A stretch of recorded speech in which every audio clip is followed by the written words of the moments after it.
Good morning. मैं Manisha Meena, assistant professor mathematics, government college Toda Raisingh. आज हम बीएससी पार्ट सेकेंड ईयर का पेपर फर्स्ट एब्स्ट्रैक्ट अलजेब्रा पढ़ रहे हैं। तो एब्स्ट्रैक्ट अलजेब्रा का ये सेकेंड लेक्चर है। पहले लेक्चर में हमने कुछ डेफिनेशंस पढ़ी थी, इम्पॉर्टेंट डेफिनेशंस थी, ग्रुप की डेफिनेशन थी, और हमने तत्समक अवयव, प्रतिलोम अवयव, उसके अलावा हमने समुच्चय, संबंध, इन सभी डेफिनेशंस के बारे में पढ़ा था। अभी हम देख लेते हैं कि किसी भी कोई आपको समुच्चय दिया हुआ है, उस पर संक्रिया दी हुई है, तो आप उसको ग्रुप कैसे सिद्ध करोगे। तो इसके लिए हम कुछ एग्जांपल्स देख लेते हैं। तो इसमें पहला एग्जांपल है कि सिद्ध कीजिए कि समुच्चय जी में हमारे पास कौन कौन से अवयव हैं, 1 - 1 आयोटा और माइनस आयोटा, जहाँ आयोटा की वैल्यू क्या है, √-1। ये हम कॉम्प्लेक्स में पढ़ चुके हैं। आयोटा की वैल्यू क्या होती है, √-1। गुणा संक्रिया के लिए अबेली ग्रुप है, यानी कि इस सेट पर संक्रिया कौन सी है, गुणा। ठीक है, तो गुणा संक्रिया के लिए जी हमारे पास क्या है, 1 - 1 आयोटा और माइनस आयोटा। अब गुणा संक्रिया के लिए इसको समवृत्त सिद्ध करने के लिए हमें क्या करना पड़ेगा कि सबसे पहली कंडीशन कि इसको समवृत्त सिद्ध करना है। समवृत्त का मतलब है कि किसी भी कोई भी दो अवयव लो, उनका गुणा, कोई भी जी के कोई भी दो अवयव लें, उनका गुणा भी जी में आ जाए। ठीक है, तो अगर ऐसा है तो जी क्या हो जाएगा, आपके पास समवृत्त हो जाएगा गुणन संक्रिया के लिए। ठीक है, तो इसके लिए हम एक संक्रिया सारणी बना लेते हैं, मल्टीप्लिकेशन, और फिर 1 - 1 आयोटा माइनस आयोटा, 1 - 1 आयोटा और माइनस आयोटा। 1 को 1 से मल्टीप्लाई किया, 1 को -1 से -1, 1 को आयोटा से आयोटा, 1 को माइनस आयोटा से माइनस आयोटा। इसी तरह से -1 को -1, -1 को -1 से +1, -1 को माइनस प्लस आयोटा से माइनस आयोटा, -1 को माइनस आयोटा से तो प्लस आयोटा, आयोटा को 1 से आयोटा, आयोटा को -1 से माइनस आयोटा, आयोटा को आयोटा से -1, और आयोटा को माइनस आयोटा से करेंगे तो +1, क्योंकि आयोटा इंटू आयोटा -1, और माइनस हमारे पास पहले से है तो +1। इसी तरह से माइनस आयोटा को 1 से किया माइनस आयोटा, माइनस आयोटा को -1 से किया तो आयोटा, माइनस आयोटा को आयोटा से किया तो +1, और माइनस आयोटा को माइनस आयोटा से किया तो -1। ठीक है, ये आ गया हमारे पास। अब एक चीज़ हम देखते हैं कि इस सारणी में, यानी कि हमने प्रत्येक अवयव को हर एक अवयव से मल्टीप्लाई कर दिया, यानी कि एक को हमने पहले चारों से मल्टीप्लाई किया, फिर -1 को सबसे गुणा किया, फिर आयोटा को किया, फिर माइनस आयोटा को गुणा किया। तो इसके जो अवयव आए कि ये जी के अलावा कहीं और के अवयव आए नहीं, क्योंकि ये सारे के सारे अवयव जी में विद्यमान है। ठीक है, तो इस सारणी से हम क्या क्या कह सकते हैं वो देख लेते हैं। फर्स्ट पॉइंट कि सारणी के सभी अवयव जी के सदस्य हैं, अतः गुणा जी में एक द्विचर संक्रिया है, यानी कि जी समवृत्त है। ठीक है, समवृत्त सिद्ध कर दिया। सेकंड, तत्समक अवयव। अब तत्संक्रिया कौन सी है आपके पास, गुणा संक्रिया है। गुणा संक्रिया के लिए तत्समक अवयव क्या होता है, 1, तो 1 इसमें है। इसी तरह से 1 - 1 आयोटा और माइनस आयोटा के लिए प्रतिलोम अवयव। अब प्रतिलोम अवयव क्या होता है, एक ऐसा अवयव, यानी एक अवयव ए है, ठीक है, उसके लिए एक ऐसा अवयव बी जिससे गुणा करने पर हमें 1 मिल जाए। यहाँ पर तत्समक अवयव क्या है, 1, तो यानी कि ए को बी से गुणा करने पर अगर हमें तत्समक अवयव 1 मिलता है तो ऐसा अवयव बी ए का क्या कहलाएगा, प्रतिलोम अवयव। तो यहाँ पर क्या है, 1। अब 1 को ऐसे किस अवयव से गुणा करें कि हमें वापस से 1 मिल जाए, 1 को 1 से कर दो, -1 को किस अवयव से गुणा करेंगे हमें 1 मिल जाए, +1 मिले, -1 से। आयोटा को किससे गुणा करें कि हमें +1 मिल जाए, आयोटा को माइनस आयोटा से, और माइनस आयोटा को किससे गुणा करें कि हमें +1 मिल जाए, आयोटा से। तो इस तरह से 1 का प्रतिलोम 1, -1 का -1, आयोटा का माइनस आयोटा, और माइनस आयोटा का आयोटा, ये क्या है इसके प्रतिलोम। और ये सारे के सारे किस में है, जी में। तो प्रत्येक अवयव का प्रतिलोम अवयव भी जी में विद्यमान है। फोर्थ हमारे पास है, हम देखते हैं साहचर्यता और क्रम विनिमयता। साहचर्य गुणन संक्रिया है, तो गुणन संक्रिया हमेशा साहचर्य होती है, और संख्याओं के लिए साहचर्य होती है, और गुणन संक्रिया क्रम विनिमय भी होती है संख्याओं के लिए। तो यहाँ पर ये संख्याएं ही हैं, 1 - 1 आयोटा और माइनस आयोटा, तो ये साहचर्य भी है और क्रम विनिमय भी है। तो इस तरह से जी हमारे पास क्या आ गया, एक क्रम विनिमय या आवेली ग्रुप आ गया। अभी हमारे पास सेकंड जो एग्जांपल है उसको हम देख लेते हैं। तो एक चीज़ इसमें मेन पॉइंट्स हैं कि आपको सबसे पहले कि अगर आपको ग्रुप दिया हुआ है और उसमें संक्रिया दी हुई है, तो पहले या तो संक्रिया सारणी बनाओ अगर लिमिटेड अवयव है, या फिर उसमें परिमित अवयव है, और अगर अपरिमित अवयव है तो उसको अलग तरीके से सॉल्व करते हैं, जैसे हम अभी करेंगे। तो संक्रिया सारणी बनाने के बाद हमें देखना है कि संक्रिया सारणी के सारे अवयव उसी समुच्चय के अवयव हैं या नहीं है। अगर हैं तो समृद्ध है, नहीं है तो समृद्ध नहीं है, तो इसका मतलब वो ग्रुप ही नहीं होगा। इससे आगे की हमें कंडीशंस देखने की ज़रूरत ही नहीं है। फिर तत्समक अवयव की आपको परिभाषा पता होना चाहिए कि तत्समक अवयव क्या होता है। एक ऐसा अवयव जिसे किसी भी अवयव से गुणा करें तो हमें वही अवयव वापस से मिल जाए, गुणा करें या जो भी संक्रिया है हमारे पास, अगर प्लस संक्रिया है तो उसमें क्या जोड़े कि हमारे पास वापस से वही अवयव मिल जाए, ठीक है। और प्रतिलोम अवयव की एक अवयव ए उसका प्रतिलोम बी कहलाता है यदि ए को बी से ऑपरेट करने पर हमें तत्समक अवयव मिल जाए। ये दो डेफिनेशन इंपॉर्टेंट है, याद भी रखनी है और आपके काम भी आएगी। हर बार ग्रुप सिद्ध करने के लिए आपको ये यूज़ में आएगी। इसके बाद अब सेकेंड एग्जाम्पल हम देख लेते हैं कि सिद्ध कीजिए कि समुच्चय जी में कौन से अवयव हैं, वो जेड बिलोंग्स टू सी, यानी कि वो सम्मिश्र संख्या हैं जिनका मॉड 1 के बराबर है। एक गुणात्मक ग्रुप है। गुणात्मक का मतलब है कि इसमें संक्रिया क्या है, गुणन संक्रिया है। अब हमें इसे सिद्ध करना है। अब जैसे ये कोई परिमित ग्रुप नहीं है, इसमें काफ़ी खूब अवयव आएंगे, लेकिन कितने अवयव आएंगे ये हमें नहीं पता, ठीक है। तो हमने माना कि Z1 और Z2 इसके कोई दो अवयव है। हमें क्या सिद्ध करना है, समृद्ध के लिए क्या जरूरी है कि Z1 अगर G में है, Z2 अगर G में है, तो उन दोनों का मल्टीप्लिकेशन भी G में होना चाहिए। अब Z1 अगर G में है और Z2 G में है, तो Z1 G में कब होगा, जब इसका मॉड किसके बराबर होगा, 1 के बराबर। और Z2 G में कब होगा, जब Z2 का मॉड 1 के बराबर होगा, ठीक है। तो यहाँ से हमने निकाला mod Z1 into mod Z2, इन दोनों को गुणा किया तो हमारे पास क्या आया, 1। तो mod Z1 into mod Z2 किसके बराबर है, मॉड Z1 Z2। तो मॉड Z1 Z2 किसके इक्वल आ गया, 1 के बराबर। जब मॉड Z1 Z2 1 के बराबर है तो यहाँ से Z1 इंटू Z2 किस में बिलोंग करेगा, G में, ठीक है। इसका मतलब G संक्रिया गुणा संक्रिया के लिए समृद्ध है। सेकंड हम देखते हैं कि साहचर्यता। तो गुणन संक्रिया संख्याओं के लिए सहचारी होती है, तो यहाँ पर ये G में सहचारी भी है, ठीक है। इसमें थर्ड पॉइंट जो है हमारे पास वो है कि तत्समक अवयव। अब गुणन संक्रिया के लिए तत्समक अवयव क्या है, 1, और 1 का मोड 1 के इक्वल, और 1 किसमें, C में भी बिलोंग करता है, तो 1 G में बिलोंग करेगा, ठीक है। तो तत्समक अवयव भी आ गया। अब हमें सिद्ध करना है कि इसका प्रतिलोम अवयव, प्रत्येक Z बिलोंग्स टू G के लिए तत्समक प्रतिलोम अवयव भी विद्यमान है। तो हमने माना Z बिलोंग्स टू G, तो Z G में है, इसका मतलब मॉड Z किसके बराबर है, 1 के इक्वल। अब मॉड Z, अब दोनों तरफ हमने किया 1/1, यानी कि इसको डिवाइड कर दिया, तो 1/Z और 1/1 ये किसके बराबर हो गया, 1 के बराबर। तो 1/Z, तो mod Z1 upon mod Z2 is equal to mod of Z1/Z2। तो mod 1/Z is equal to किसके इक्वल, 1 के इक्वल। तो इसका मतलब 1/Z किस में बिलोंग कर गया, G में, यानी कि Z का गुणात्मक प्रतिलोम क्या हो गया, 1/Z, और ये सारे के सारे किस में हैं, G में।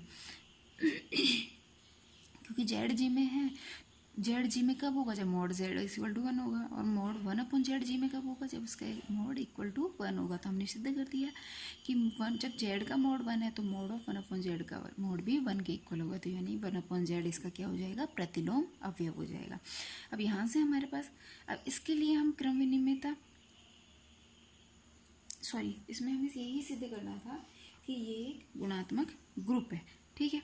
ग्रुप है तो यहाँ पर हमारे पास आ गया कि G एक ग्रुप है, क्योंकि चारों कंडीशन सेटिस्फाई हो गई आपके पास। ये क्रम विनिमय भी है, देखो क्यों, क्रम विनिमय में क्या होता है, Z1 into Z2 is equal to Z2 into Z1। तो जब मोड ऑफ Z1 Z2 इसकी वैल्यू 1 के इक्वल है, तो मोड ऑफ Z2 Z1 की वैल्यू भी क्या होगी, 1 के इक्वल। तो Z1 into Z2 is equal to Z2 into Z1, यानी कि मल्टीप्लिकेशन संख्याओं के गुणा के लिए हमेशा क्रम विनिमय भी होता है, तो ये ग्रुप भी एक क्रम विनिमय ग्रुप होगा। अब हमारे पास एक थर्ड और इम्पोर्टेंट एग्जाम्पल है, देख लेते हैं इसको भी। इसमें क्या है कि सिद्ध कीजिए कि इकाई के nवें मूलों का समुच्चय गुणा के लिए परिमित आबेली समूह होता है, यानी कि एक के n मूल, यानी कि 1 की पावर 1/n। तो टोटल कितने मूल होंगे, 1 की पावर 1/n के n मूल होंगे, ठीक है। तो ये कह रहा है कि इकाई के एनवे मूलों का, यानी कि 1/nवे मूलों का जो n मूल आएंगे उन सभी का समुच्चय गुणा संक्रिया के लिए एक परिमित आबेली ग्रुप है, यानी कि इसमें अवयवों की संख्या फाइनाइट है और ये क्रमविनी में भी है, ये हमें सिद्ध करना है। तो इसके लिए सबसे पहले हमारे पास क्या है कि 1 की पावर 1/n, इसको हम क्या लिख सकते हैं 1 + 0 आयोटा, और इसकी पावर 1/n। अब 1 + 0 आयोटा को हम क्या लिख सकते हैं cos 0 + आयोटा sin 0 की पावर 1/n। ये तो cos 0 की वैल्यू क्या होती है 1 और sin 0 की वैल्यू 0, तो कोई फर्क नहीं पड़ा, ये 1 + 0 आयोटा रह गया, उसकी पावर 1/n। अब हमने लिखा कि क्योंकि cos थीटा के लिए 2n पाई पर वैल्यू 2r पाई के लिए इसका मान किसके बराबर होता है 1 के इक्वल, 1 - 1 और 2r पाई, यानी कि सम के लिए हमेशा इसकी वैल्यू क्या होगी +1, और इसकी वैल्यू हमेशा क्या होगी पाई के लिए 0 के लिए 0, पाई के लिए 0, 2 पाई के लिए 0, सबके लिए 0 होती है। तो 2r पाई इसकी होल पावर 1/n, जहाँ r किसका अवयव है z का, यानी कि z क्या है आपके पास पूर्णांकों का समुच्चय। तो इसको हम इस तरह से लिख सकते हैं दामाइवर प्रमेय से कि cos 2r पाई/n + iota sin 2r पाई/n, ये किसके बराबर होगा दामाइवर। अब हम आइवर प्रमेय लगाएंगे तो इसकी वैल्यू किसके इक्वल होगी e⁻ आयोटा 2rn में into pi, 2r/n into pi. r का मान कहाँ से कहाँ तक होगा 0 से n-1 के बीच में। तो e⁻ आयोटा 2π/n, इसको हमने क्या मान लिया 2π/n को हमने थीटा के इक्वल मान लिया। तब n सम्मिश्र मूलों का समुच्चय, जब ये थीटा है तो इसका एक मूल तो 1 हो जाएगा, 1 का nवां मूल, एक मूल तो 1 हो जाता है।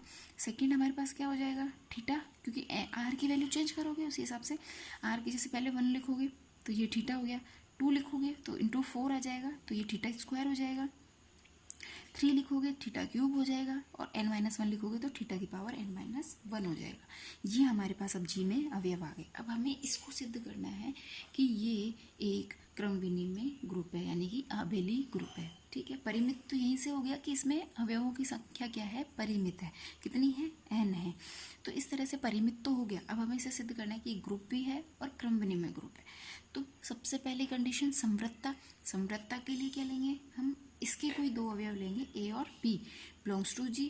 तो a की power n is equal to किसके बराबर होगा 1 के बराबर, क्योंकि जो इसमें जो अवयव है वो क्या है इकाई के n मूल है, n मूल है, यानी कि अगर उनकी घात n लगाएंगे तो हमें वापस से 1 मिल जाएगा। तो a की power n is equal to 1, b की power n is equal to 1। तो a इंटू बी की पावर होल पावर n, इसको हम क्या लिख सकते हैं a की पावर n इंटू बी की पावर n। ठीक है, तो इसको हम लिखेंगे a की पावर n किसके इक्वल है 1 के बराबर, b की पावर n किसके बराबर है 1 के बराबर। तो ये भी हमारे पास आ गया 1। तो इस तरह से हमारे पास जब a इंटू बी की पावर n 1 के बराबर आ गया, तो a इंटू बी भी किस में बिलोंग करेगा g में, और वो इकाई का nवां मूल होगा।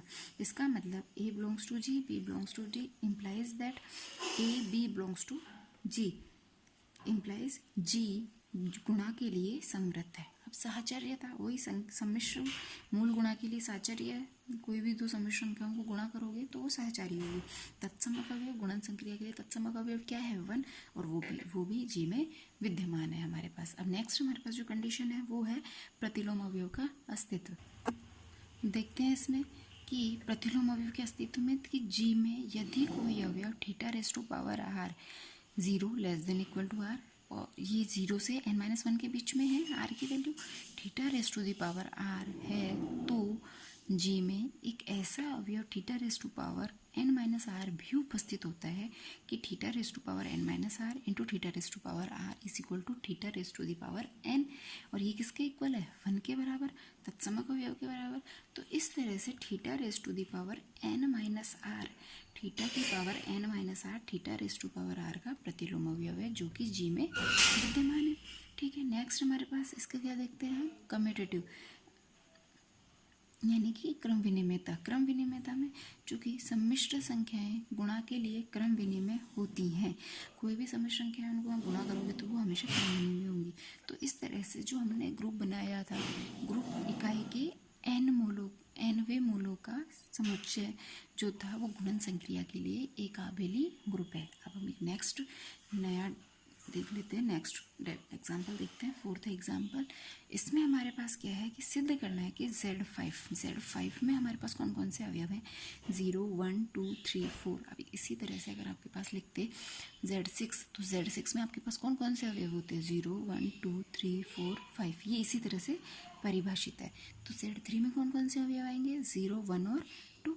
तो इसकी संक्रिया हमारे पास मोड प्लस मोड 5, ठीक है, प्लस मोड 5, इसको हम ऐसे ही पढ़ते हैं प्लस मोड 5 के लिए एक क्रम विनिमय ग्रुप है जहाँ प्लस मोड 5 निम्न प्रकार परिभाषित है। किस तरह से परिभाषित है कि यदि ए और बी यानी कि इसमें से कोई दो अवयव हैं ए और बी, उनको हम जोड़ें ए प्लस 5 प्लस मोड 5 बी, तो यदि ए इसकी वैल्यू ए प्लस बी के बराबर कब होगी, जब ए प्लस बी का मान 5 से कम होगा।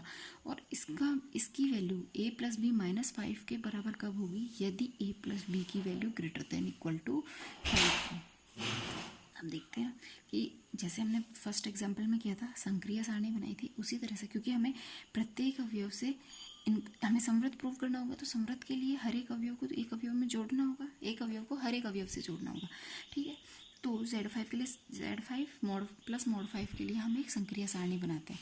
तो संक्रिया सारणी हमारे पास क्या बनी, देखो कि प्लस यहाँ वापस से वही अवयव, इस साइड भी अवयव, अब 0 में 0 को जोड़ोगे 0 0 में 1 1 2 3 4, ठीक है। इसी तरह से 1 को 0 में जोड़ोगे 1 1 को 1 में जोड़ोगे 2 1 को 2 में जोड़ोगे 3 1 को 3 में जोड़ोगे तो 4, और 1 को 5 में 4 में जोड़ोगे तो क्या आएगा 5। तो 5 क्या हो गया, इक्वल टू वाली कंडीशन हो गई, इक्वल टू वाली कंडीशन हो गई। तो ए प्लस बी की वैल्यू क्या है 5 माइनस 5, तो इसकी वैल्यू क्या आ गई 0। इसी तरह से 2 को जोड़ा 2 3 4, अब वापस से 2 को 3 में जोड़ोगे 5, तो 5 को जब आप घटाओगे 5 माइनस 5 तो 0, और यहाँ पे क्या हो गया 6 माइनस 1 5 इक्वल टू 1। इसी तरह से 3 प्लस 0 3 3 प्लस 1 4 3 प्लस 2 5, तो 5 को वापस से 0, 3 plus 3 4 3 plus 3 6 6 minus 5 1, 3 plus 4 7 7 minus 5 2। इसी तरह से 4 प्लस 0 4 4 प्लस 1 5 5 यानी 0, 4 प्लस 2 6 6 यानी 1, 4 प्लस 3 7 7 यानी 2, 4 प्लस 4 8 8 यानी 3, ठीक है। तो इसमें से जो अवयव है, अब इस सारणी के जो अवयव है वो सारे के सारे हमारे पास क्या आ गए, Z5 के अवयव आ गए। तो इस सारणी से क्या स्पष्ट है कि सारणी के सभी अवयव Z5 के हैं, अतः Z5 में प्लस संक्रिया प्लस मोड 5 एक द्विचर संक्रिया है। सेकंड हमारे पास क्या आ गया कि प्लस मोड 5 का आधार संख्याओं की योग संक्रिया है, जो सहचारी एवं क्रमविनिमय में होती है। प्लस संक्रिया है, नॉर्मल प्लस भी है, तो वो हमेशा प्लस संक्रिया क्या है आपके पास सहचारी भी होती है और क्रमविनिमय में भी होती है। थर्ड हमारे पास तत्समक अवयव, प्लस संक्रिया के लिए तत्समक अवयव क्या होता है 0, और 0 आपके पास Z5 में है। अब इनके प्रतिलोम अवयव देखो, 0 के प्रतिलोम अवयव, 0 को किस अवयव के साथ जोड़े कि हमारे पास 0 आ जाए, 0 को 0 से जोड़ा, फिर 1 को किस अवयव से जोड़े कि हमें वापस से 0 मिल रहा है, तो 1 को 4 के साथ जोड़ने पर हमें क्या मिल रहा है 0। ऐसे ही 2 को किस अवयव के साथ जोड़ने पर 0 मिल रहा है 3 के साथ, 3 को किस अवयव के साथ जोड़ने पर 0 मिल रहा है 2 के साथ, 4 को किस अवयव के साथ जोड़ने पर 0 मिल रहा है 1 के साथ। तो इस तरह से 0 का प्रतिलोम 0, 1 का प्रतिलोम 4, 2 का प्रतिलोम 3, 3 का प्रतिलोम 2, 4 का प्रतिलोम 1 है, ठीक है। तो उपरोक्त से इन सभी कंडीशन, हमारी ग्रुप की सारी कंडीशन सेटिस्फाई होगी, यानी आबेली ग्रुप की सारी कंडीशन सेटिस्फाई होगी। तो अतः उपरोक्त से स्पष्ट है कि Z5 प्लस मोड 5 एक आपके पास आबेली ग्रुप है। अब इससे आगे एक दो एग्जाम्पल हम कल देखते हैं और आगे की कुछ थ्योरम्स वगैरह भी देखेंगे। Thank you.